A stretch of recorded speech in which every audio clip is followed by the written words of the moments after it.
നമ്മൾ തിരഞ്ഞെടുക്കപ്പെട്ടിരിക്കുന്ന ചിന്താവിഷയം നമുക്കറിയാം. ഈ കാലഘട്ടത്തിൽ ഏറ്റവും പ്രസക്തമായിട്ടുള്ള, ഈ കാലഘട്ടത്തിൻ്റെ ഓരോ ദൈവജനത്തിനും അനുഭവമാക്കേണ്ട പ്രസക്തമായിട്ടുള്ള ഒരു ചിന്താവിഷയമാണല്ലോ നാം തിരഞ്ഞെടുത്തിരിക്കുന്നത്. ആ ചിന്താവിഷയത്തിലേക്ക് ഞാൻ നിങ്ങളുടെ ശ്രദ്ധയെ കൊണ്ടിരുന്നു.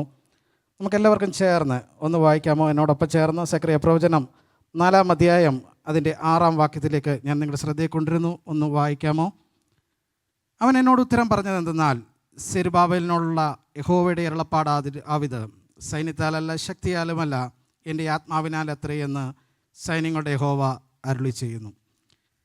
നമുക്കറിയാം, കഴിഞ്ഞ രാത്രിയിൽ ഫെയ്ത്ത് ബ്ലസം പാസ്റ്റർ പറയാനായിട്ട് ഇടയെ തരുന്നു. താൻ തയ്യാറാക്കിയ പ്രസംഗത്തിൻ്റെ 50% അനീഷ് തോമസ് പാസ്റ്റർ രാത്രിയിൽ പ്രസംഗിച്ച് കഴിഞ്ഞപ്പോൾ അത് കവർ ചെയ്തു എന്ന് പറയാനായിട്ട് ഇടയെ തീർന്നു. ഞാൻ ഈ പ്രസംഗവുമായിട്ട് ഇവിടെ നിൽക്കുമ്പം എൻ്റെ 80% പ്രസംഗങ്ങളും പ്രസംഗത്തിൻ്റെ ഭാഗങ്ങളും കഴിഞ്ഞ രാത്രികളിൽ കർത്താവിൻ്റെ ദാസന്മാർ ഈ വേദിയിൽ സംസാരിപ്പാനായിട്ട് ഇടയായി തീർന്നു. എന്നാലും ദൈവസന്നിധിയിൽ ആശ്രയിച്ചുകൊണ്ട് ഈ വചനത്തിൻ്റെ കാലിക പ്രസക്തിയെക്കുറിച്ച്, ഈ കാലഘട്ടത്തിൽ ഈ ദൈവവചനത്തിൻ്റെ ആധികാരികതയെക്കുറിച്ച്, അതിനെ ഉറപ്പിക്കുന്ന 4 കാര്യങ്ങളെക്കുറിച്ച് നമുക്ക് ഒരുമിച്ച് ചേർന്ന് ചിന്തിപ്പാനായിട്ട് ദൈവസന്നിധിയിൽ ഞാൻ ശരണപ്പെടുന്നു. ഇതിൻ്റെ പശ്ചാത്തലത്തിലേക്ക് ഞാൻ വേഗത്തിൽ നിങ്ങളുടെ ശ്രദ്ധയെ കൊണ്ടിരുന്നു. എന്താ ഇതിൻ്റെ പശ്ചാത്തലമെന്ന് പറഞ്ഞു കഴിഞ്ഞാൽ, ആലയം പണിക്ക് തയ്യാറെടുത്തുകൊണ്ടിരിക്കുന്ന ഒരുവനെ ധൈര്യപ്പെടുത്തുന്ന ദൈവത്തിൻ്റെ സന്ദേശം, ദൈവ സാന്നിധ്യം അവനിലേക്ക് പകർന്നിട്ട് അവനെ ബലപ്പെടുത്തിയിട്ട് മുന്നോട്ടുള്ള ദൈവപ്രവൃത്തിക്ക് വേണ്ടി തയ്യാറെടുക്കുന്ന ഒരു സന്ദേശമായി കാണാനായിട്ട് സാധിക്കും. അത് പറയുമ്പോൾ അതിൻ്റെ പശ്ചാത്തലത്തിൻ്റെ ചെറിയ ഭാഗം കൂടി നാം ആഴമായിട്ടൊന്ന് ചിന്തിക്കേണ്ടതിൻ്റെ ആവശ്യകതയുണ്ട്. 70 വർഷക്കാലം പ്രവാസത്തിലായിരുന്ന ഒരു ജനം, അവർ കഷ്ടതയിലും തകർച്ചയിലും ദൈവ സാന്നിധ്യത്തെ തിരിച്ചറിയാൻ വയ്യാതെ സ്വാതന്ത്ര്യം നഷ്ടപ്പെട്ടവരായി, ചലനം നഷ്ടപ്പെട്ടവരായി, ദൈവകൃപയുടെ അളവിനെ തിരിച്ചറിയാതിരുന്ന ഒരു കാലഘട്ടത്തിൽ നിന്ന് അവർ കരഞ്ഞു പ്രാർത്ഥിച്ചു കഴിഞ്ഞപ്പോൾ ദൈവം അവരെ മടക്കിക്കൊണ്ടിരുവാനായിട്ട് ഇടയായി തീർന്നു.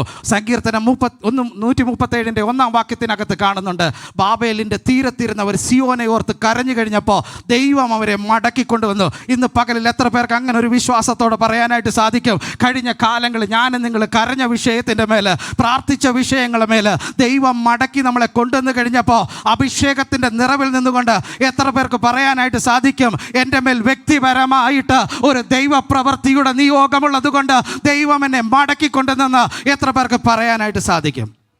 മടങ്ങി വന്നു കഴിഞ്ഞപ്പം അവരുടെ സാഹചര്യങ്ങൾ അനുകൂലമായിരുന്നില്ല. എന്താ അവരുടെ സാഹചര്യങ്ങൾ എന്ന് പറഞ്ഞു കഴിഞ്ഞാൽ, കൽക്കുന്തായിപ്പോയി ഒരു പട്ടണം, കത്തിയേറിയപ്പെട്ട ദേവാലയം, താമസിക്കാൻ യോഗ്യമല്ലാത്ത ഭവനങ്ങൾ, എവിടെ നോക്കിക്കഴിഞ്ഞു കഴിഞ്ഞാലും സാമ്പത്തിക ബുദ്ധിമുട്ടുകളും, ഉപയോഗശൂന്യമായി കിടക്കുന്ന കൃഷിയിടങ്ങൾ, നാളെയെക്കുറിച്ചുള്ള ഭാവിയെക്കുറിച്ചിട്ടുള്ള എല്ലാ പ്രതീക്ഷകളും അസ്തമിച്ച് നിൽക്കുമ്പോൾ അവരെ ധൈര്യപ്പെടുത്തുവാൻ പ്രവാചകൻ വിളിച്ചു പറഞ്ഞ ദൈവത്തിൻ്റെ സന്ദേശമാണ്, സൈന്യത്താലല്ല ശക്തിയാലല്ല യഹോവയുടെ ആത്മാവിനാൽ അത്രേ. അങ്ങനെയുള്ള ഇന്ന് പകല് ചേർന്ന് വരാൻ പറ്റുമോ? എൻ്റെ ഭാവിയെ ചോദ്യം ചെയ്യുന്ന, മുന്നോട്ടുള്ള എൻ്റെ ജീവിതത്തിൻ്റെ സാഹചര്യങ്ങളെ ചോദ്യം ചെയ്യുന്ന, എൻ്റെ നിലനിൽപ്പിന് പ്രശ്നമായി നിൽക്കുന്ന ഭൗതിക മണ്ഡലത്തിനകത്ത് നിന്നുകൊണ്ട് ആത്മാവിൽ എത്ര പേർക്ക് വിളിച്ചു പറയാനായിട്ട് സാധിക്കും? അതിൻ്റെ നടുവിൽ സൈന്യത്താലല്ല ശക്തിയാലല്ല യഹോവയുടെ ആത്മാവിനാൽ എന്നെ ബലപ്പെടുത്തുന്ന, ധൈര്യപ്പെടുത്തുന്ന ഒരു ആത്മാവിൻ്റെ ശക്തി. ആ ശക്തിയാ കഴിഞ്ഞ 2 ദിവസവും ഞാൻ നിങ്ങൾ കേട്ട ദൈവവചനം. എന്നാൽ ഇന്ന് അതിൻ്റെ ആധികാരികമായിട്ട് നമ്മളോട് വിളിച്ചു പറയുന്ന സന്ദേശം എന്താണെന്നറിയാമോ? നാളെയുടെ ദിവസങ്ങളിൽ നിങ്ങൾക്ക് മുന്നിലുള്ള പ്രതികൂലങ്ങളെ കണ്ടുകൊണ്ട്, നിങ്ങളുടെ മുന്നിലുള്ള തകർച്ചകളെ കണ്ടുകൊണ്ട്, നിങ്ങളുടെ ജീവിതത്തിൻ്റെ സാഹചര്യങ്ങളെ കണ്ടുകൊണ്ട് ആരും പതറിപ്പോകണ്ട, ആരും വിഷമിച്ചു പോകണ്ട. അതിൻ്റെ നടുവിലും നമുക്ക് വേണ്ടി ഒരു ദൈവപ്രവൃത്തിയുണ്ട്. ഈ ഹോളിനകത്ത് അങ്ങനെ ചലിക്കുന്ന ചില ദൈവപ്രവൃത്തികൾക്കായി സ്തോത്രം ചെയ്യാനായിട്ട് സാധിക്കുമോ? അവിടെ പറയുന്ന ഈ ഭാഗത്തിൻ്റെ കാലിക പ്രശസ്തിയെക്കുറിച്ച് അറിയണമെങ്കിൽ അതിൻ്റെ എഴുത്തുകാരനെക്കുറിച്ച് അറിയണം. ആരാ അതിൻ്റെ എഴുത്തുകാരൻ? സെക്രിയാവാണ് അതിൻ്റെ എഴുത്തുകാരൻ. സെക്രിയാവ് എന്ന പദത്തിൻ്റെ അർത്ഥം യഹോവ ഓർത്തവൻ. എവിടെയാണ് യഹോവ ഓർത്തവൻ? ഈ നമ്മൾ വേദപുസ്തകം പഠിക്കുമ്പോൾ 30-ലധികം ആളുകൾക്ക് സെക്രിയാവ് എന്നുള്ള ഒരു പേരുണ്ട്. പക്ഷേ സെക്രിയാവ് ഈ പദത്തിനകത്ത് നിന്നോടുള്ള ദൈവത്തിൻ്റെ ആലോചന എന്താ? അവന് പറയാൻ പറ്റുന്നൊരു അനുഭവമുണ്ട്. കഴിഞ്ഞ 70 വർഷം പ്രവാസത്തിൽ കിടന്നൊരു ജനത്തെ മടക്കിക്കൊണ്ടുവന്നപ്പോൾ അതിൻ്റെ നടുവിലും ദൈവം എന്നെ ഓർത്ത് എഴുന്നേൽപ്പിച്ച് ഈ ജനത്തെ ധൈര്യപ്പെടുത്തുവാൻ ഒരു ദൂത് കൊടുത്തിട്ടുണ്ടെങ്കിൽ ഈ പകലിൽ അതേ അഭിഷേകത്താൽ എത്ര പേർക്ക് വിളിച്ചു പറയാനായിട്ട് സാധിക്കും? തകർന്നു പോയ, എഴുന്നേൽപ്പാൻ കഴിയില്ലാത്ത, ബലം ചോർന്നു പോയ, ക്ഷീണിച്ചു പോയ, ഒരിക്കലും പ്രതീക്ഷയ്ക്ക് വകയില്ലാത്ത ചിലതിനെ എഴുന്നേൽപ്പിക്കാനുള്ള ഒരു നിയോഗത്തിൻ്റെ പ്രവചനത്തിൻ്റെ ശബ്ദം എൻ്റെ മേലും നിങ്ങളുടെ മേലും ആത്മാവ് ഏൽപ്പിച്ചിട്ടുണ്ടെന്ന് എത്ര പേർക്ക് വിശ്വസിപ്പാനായിട്ട് സാധിക്കും? അങ്ങനെ ഒരു പ്രവചന ശബ്ദത്തെക്കുറിച്ചാണ് പറഞ്ഞിരിക്കുന്നത്. ഇതിൻ്റെ കാലിക പ്രസക്തിയെക്കുറിച്ച് അറിയണമെങ്കിൽ, ഈ വാക്യത്തിനെക്കുറിച്ച് ആഴമായിട്ട് നാം ചിന്തിക്കണമെങ്കിൽ അതിൻ്റെ 1 മുതൽ 3 വരെയുള്ള വാക്യങ്ങളിലേക്ക് നമ്മുടെ ശ്രദ്ധയെ കൊണ്ടുപോകണം. 1-ാം വാക്യത്തിനകത്തേക്ക് അവിടെ ചെല്ലുമ്പോൾ അവിടെ കാണാനായിട്ട് സാധിക്കുന്നത്, ഒന്ന്, അവനോട് സംസാരിച്ച ഒരു ദൂതൻ അവനോട് സംസാരിക്കുക മാത്രമല്ല, ഉറക്കത്തിൽ നിന്ന് എഴുന്നേൽപ്പിക്കുന്നത് പോലെ അവനെ ഉണർത്തുന്നത് കാണാനായിട്ട് സാധിക്കും. ഉണർത്തിയവനെ ദർശനം കാണിച്ചത് കാണാനായിട്ട് സാധിക്കും. 3 തലങ്ങൾ അവിടെ കാണാനായിട്ട് സാധിക്കും. 1, യഹോവ ഓർത്തവനെ സംസാരിക്കുന്ന ദൂതൻ്റെ ശബ്ദം. 2, യഹോവ സംസാരിക്കുവാൻ അവനെ ഇറക്കി വിട്ടിരുന്ന, അവനോട് സംസാരിക്കുവാൻ ചേർത്ത് വിട്ടിരുന്ന ദൂതൻ അവനോട് സംസാരിച്ചു കഴിഞ്ഞപ്പോൾ ഉറക്കത്തിൽ നിന്ന് എഴുന്നേൽപ്പിക്കുന്ന ഒരു അനുഭവത്തിലേക്ക് അവൻ കടക്കുവാനായിട്ട് ഇടയായിത്തീർന്നു. ശാരീരികമായ ഒരു അനുഭവത്തിലേക്ക് അവൻ മാറി വന്നു കഴിഞ്ഞപ്പോൾ അവൻ്റെ ആത്മദൃഷ്ടി പ്രകാശിച്ചിട്ട് ഇതുവരെ പ്രാപിക്കാത്തൊരു ദർശനം കാണാനായിട്ട് സാധിക്കും. യഹോവ ഓർത്തവനാണ് ഞാനും നിങ്ങളുമെങ്കിൽ, ഈ ഹോളിനകത്തിരിക്കുകയാണെങ്കിൽ എന്നോട് സംസാരിക്കുന്ന ഒരു ദൈവശബ്ദമുണ്ട്. ആ ദൈവശബ്ദം എൻ്റെ ശാരീരിക ക്ഷീണത്തിൽ നിന്ന്, എൻ്റെ തളർച്ചയുടെ നടുവിൽ നിന്ന്, എൻ്റെ വീഴ്ചയുടെ നടുവിൽ നിന്ന്, എഴുന്നേൽപ്പാൻ കഴിവില്ലാത്ത പ്രാണിയില്ലാത്ത എൻ്റെ അവസ്ഥകളുടെ നടുവിൽ നിന്ന് എന്നെ ഉണർത്തി മാറ്റിയിട്ട് കാണിക്കുന്ന ഒരു ആത്മദർശനമുണ്ടെന്ന് എത്ര പേർക്ക് എന്നോടൊപ്പം ചേർന്ന് വിശ്വസിപ്പാനായിട്ട് സാധിക്കും? അങ്ങനെ ഒരു ദർശനത്തെക്കുറിച്ചാണ് സെഖറിയാവിനോട് പ്രവാചകൻ വിളിച്ചു പറഞ്ഞത്. അങ്ങനെ അവിടെ വന്നിട്ട് അത് കണ്ടു കഴിഞ്ഞപ്പോൾ അവൻ കണ്ടൊരു ദർശനത്തെക്കുറിച്ചാണ് പറഞ്ഞിരിക്കുന്നത്. അതിൻ്റെ 2-3 വാക്യത്തിനകത്ത് വെച്ച് നമ്മളിന്ന് തീം പ്രസൻറ്റ് ചെയ്ത് കഴിഞ്ഞപ്പോൾ അവിടെ ഒരു പ്രസൻറ്റേഷനിനകത്തൂടെ കർത്താവിൻ്റെ ദാസൻ ആ തീമിനെ കുറിച്ച് പ്രസൻറ്റ് ചെയ്യുവാനായിട്ട് ഇടയായിത്തീർന്നു. 5 പ്രധാനപ്പെട്ട കാര്യങ്ങളാണ് അവിടെ പറഞ്ഞിരിക്കുന്നത്. മുഴുവൻ പൊന്നുകൊണ്ടുള്ള ഒരു വിളക്ക് തണ്ട് ഒന്നാമത് അവിടെ കണ്ടു. 2ാമത് അവിടെ കാണുന്നു അതിൻ്റെ തലയ്ക്കൽ വെച്ചിരിക്കുന്ന ഒരു കുടം. അത് 3ാമത് അവിടെ കണ്ടു 7 വിളക്കുകളും അതിനോട് ചേർന്നുള്ള 7 കുഴലുകളും കാണാനായിട്ട് സാധിക്കുന്നു. 5ാമത് അവിടെ കണ്ടത് 2 ഒലിവ് മരം, ഒന്ന് വലതുവശത്തും ഇടതുവശത്തുമായിട്ട് കാണുന്നു.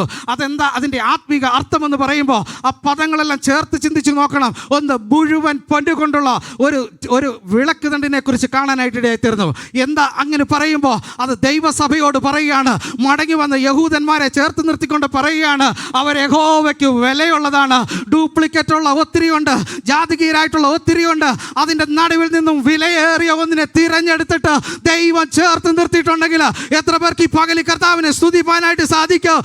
പറമ്പിൽ ഒഴുകപ്പെട്ടു പോയ, താഴെയപ്പെട്ടു പോയ, നിരാശയിലാകപ്പെട്ടു പോയ 70 വർഷത്തിൻ്റെ കഠിന കഥകളും വേദനകളും പറയാനുള്ളവരുടെ നടുവിൽ നിന്ന് എഴുന്നേൽപ്പിച്ചു വിലയേറിയ ദൈവജനമായി ഒരുക്കി വച്ചിരിക്കുന്ന ആത്മസാന്നിധ്യത്തിനായി സ്തോത്രം ചെയ്യാമോ? 2ാമത് അവിടെ പറഞ്ഞിരിക്കുന്നത് അതിൻ്റെ തലക്കിൽ വെച്ചിരിക്കുന്ന ഒരു കുടത്തെ കാണാനായിട്ട് സാധിക്കും. എന്താ അതിൻ്റെ തലക്കിൽ വെച്ചിരിക്കുന്ന ഒരു കുടം? ആ കുടം നമ്മളോട് വിളിച്ചു പറയുന്നൊരു കാര്യമുണ്ട്. ശേഖരിച്ചു വെച്ചിരിക്കുന്ന, ചരുതിച്ചു വെച്ചിരിക്കുന്ന ഒരു ആത്മപ്രവാഹത്തെക്കുറിച്ചാണ് പറയുന്നത്. എന്നെ ദൈവം വിലയേറിയതാണെന്ന് കണ്ടെങ്കിൽ എനിക്ക് വേണ്ടി ചിലതിനെ ശേഖരിച്ചു വെച്ചിട്ടുണ്ടെന്ന് എത്ര പേർക്ക് പറയാനായിട്ട് സാധിക്കും? ശൂന്യതയ്ക്ക് നടുവിൽ നിന്നുകൊണ്ട്, വേദനയ്ക്ക് നടുവിൽ നിന്നുകൊണ്ട്, തകർച്ചയ്ക്ക് നടുവിൽ നിന്നുകൊണ്ട്, ആലയത്തിനകത്ത് ദൈവ സാന്നിധ്യം അനുഭവിക്കാൻ വയ്യാതെ കത്തിയെരിയപ്പെട്ടൊരു ആലയത്തിൻ്റെ ചിന്ത ഭാരപ്പെടുത്തിക്കൊണ്ടിരിക്കും.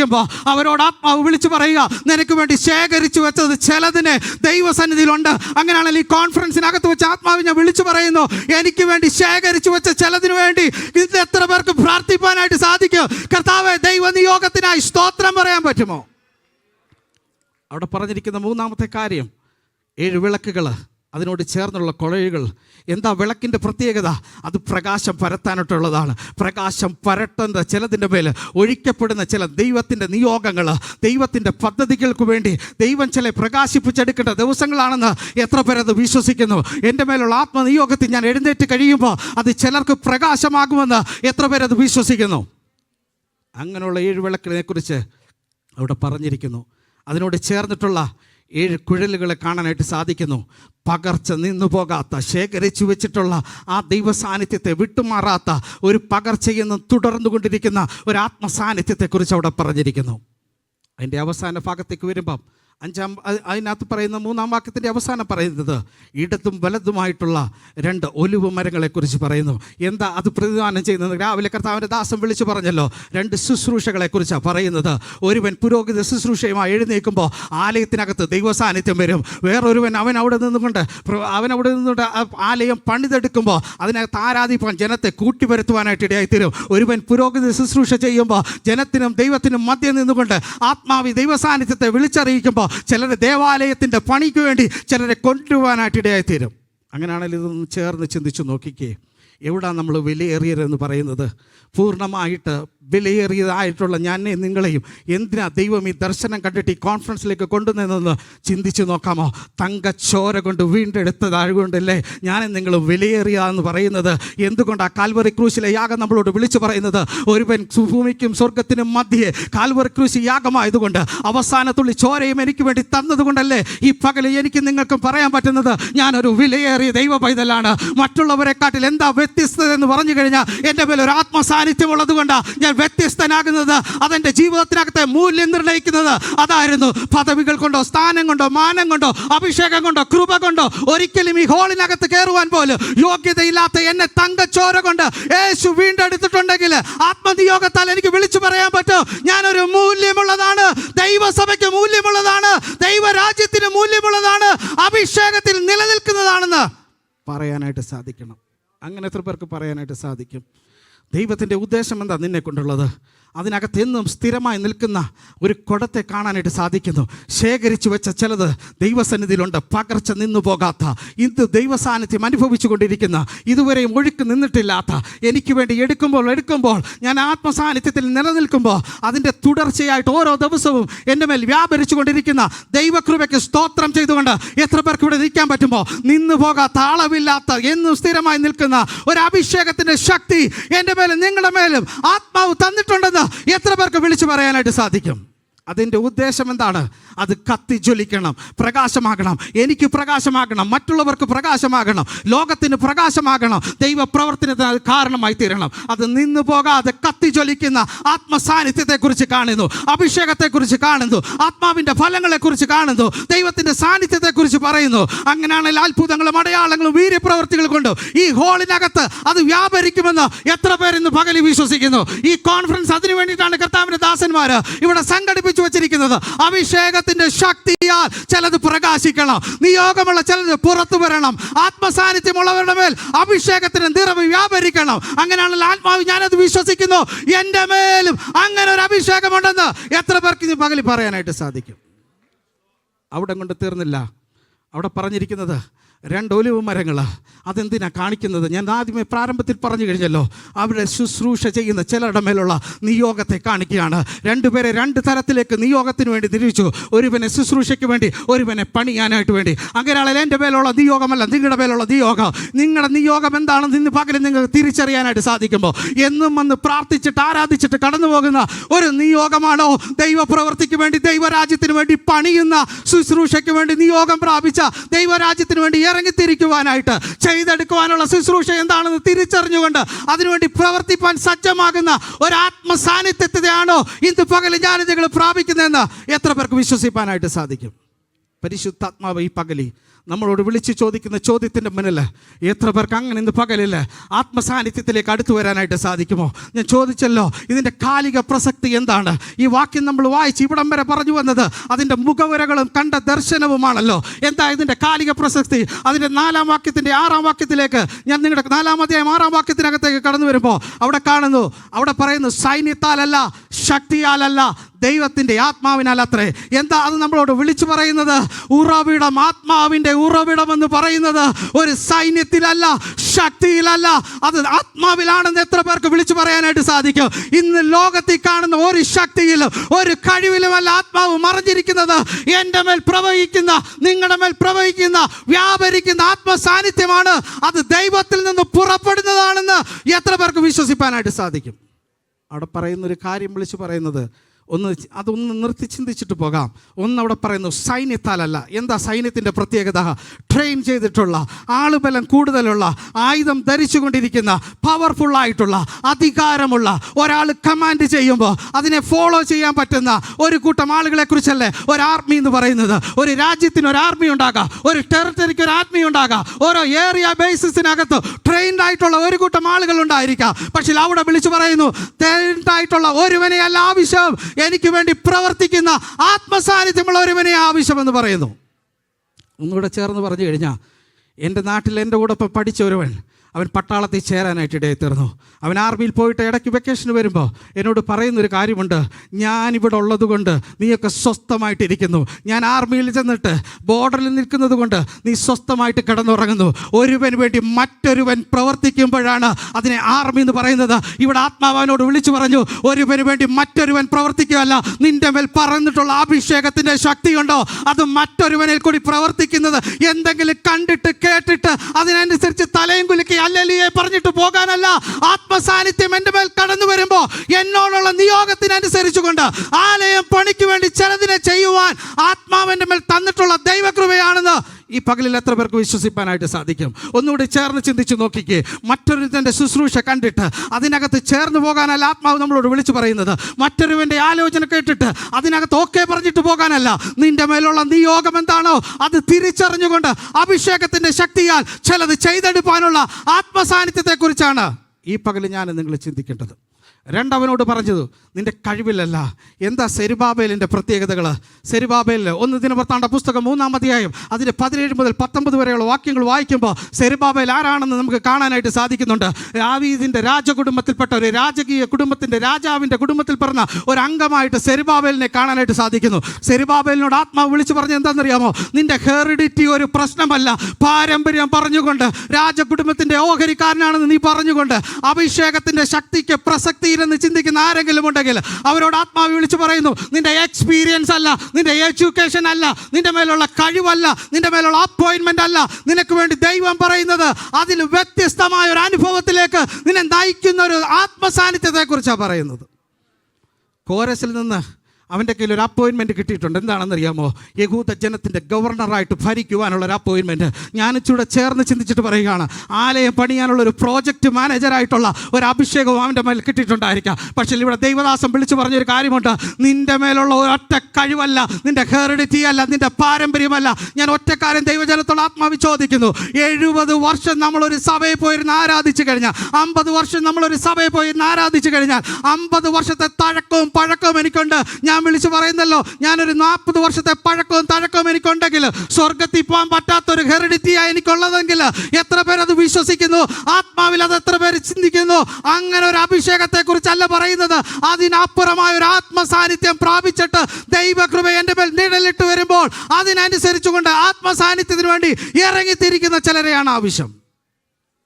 അങ്ങനെ അവർ വിളിച്ചു പറയുക, സൈന്യത്താലല്ല, ശക്തിയാലല്ല, യഹോവയുടെ ആത്മാവിനാൽ അത്രേ എന്ന് വിളിച്ചു പറയുന്നു. അങ്ങനെയാണെങ്കിൽ ഇന്ന് പകലിൽ ഈ കോൺഫറൻസ് ഇന്ന് കാളുന്നത് നാം പുറത്തിറങ്ങുമ്പോൾ നമ്മുടെ മേൽ വ്യാപരിക്കേണ്ട ഒരു കാര്യമുണ്ട്. സൈന്യത്താലല്ല, ശക്തിയാലല്ല, യഹോവയുടെ ആത്മാവിനാൽ എന്ന് പറയുമ്പോൾ എൻ്റെ മേലുള്ള അഭിഷേകത്തിൻ്റെ ഉറവിടം ഒരു വ്യക്തിയിൽ ഒളിഞ്ഞിരിക്കുന്നതല്ല, എൻ്റെ കഴിവിൽ ഒളിഞ്ഞിരിക്കുന്നതല്ല, അത് ആത്മാവിൽ നിന്ന് പ്രാപിക്കുന്നതാണെന്ന് എത്ര പേർക്ക് വിശ്വസിപ്പാനായിട്ട് സാധിക്കും?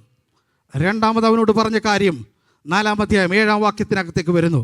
അവിടെ പറഞ്ഞിരിക്കുന്നു, ആത്മാവ് പ്രതിസന്ധികളെ നീക്കുമെന്ന് എത്ര പേര് വിശ്വസിക്കുന്നു? സെരുബാബേലെ, നിൻ്റെ മുന്നിലുള്ള മഹാപർവ്വതമേ, നീ ആര് അതിനെ സമഭൂമിയാക്കുമെന്ന് വിളിച്ചു പറയുമ്പോൾ എൻ്റെ മുന്നിലൊരു പ്രതിസന്ധി ഉണ്ട്. എന്താ ഇവരുടെ മുന്നിലുള്ള പ്രതിസന്ധി?